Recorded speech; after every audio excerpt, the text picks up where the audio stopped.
एक गांव में एक बुजुर्ग आदमी की मौत हो गई।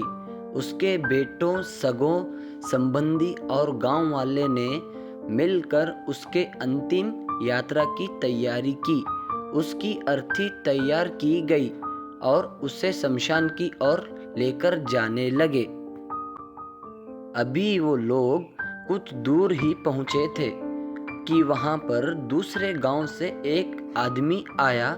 उसने उस अर्थी को लेकर जा रहे 4 आदमियों में से एक का पैर पकड़ा और सबसे कहने लगा कि ये आदमी जो मर चुका है, उसने मुझसे 20 लाख रुपए उधार लिए थे और जब तक मुझे पैसे वापस नहीं मिल जाते, मैं अर्थी को आगे नहीं जाने दूंगा।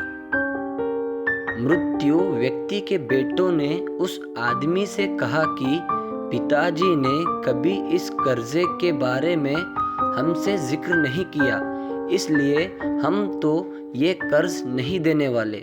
जब बेटों ने ही मना कर दिया तो उस मृत्यु व्यक्ति के भाइयों ने भी कहा कि जब बेटे ही मना कर रहे हैं तो हम भी इस कर्जे की जिम्मेदारी नहीं लेने वाले।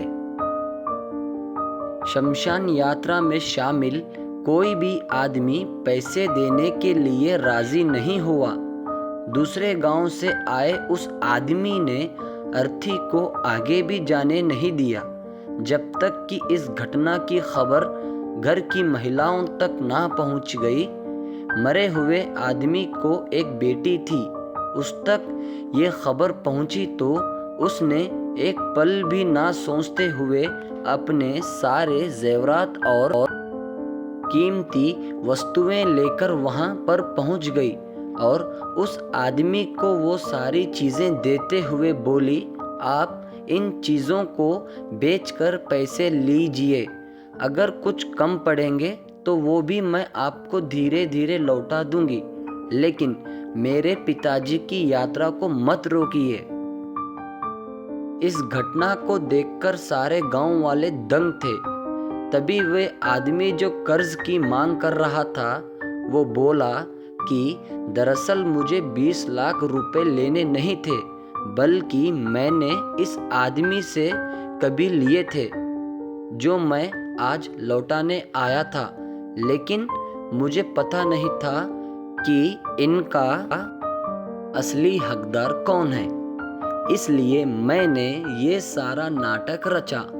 मैं जान चुका हूँ कि मरे हुए आदमी का सच्चा हितैषी ना उसके बेटे है ना उसके भाई, बल्कि उसकी बेटी है। इसलिए ये सारे पैसे मैं उसके हवाले करता हूँ और अपने कर्ज से मुक्त हो जाता हूँ। थोड़ी ही देर में जो घटना घटित हो चुकी थी, उससे बेटों के, भाइयों के और बाकी रिश्तेदारों के सर शर्म से झुक गए। इसलिए हमेशा दुआ करना कि हर किसी को एक बेटी ज़रूर हो, क्योंकि बाकी सब तो माता पिता की दौलत को अपना समझते हैं, लेकिन बेटियां माँ बाप को ही अपनी दौलत समझती है।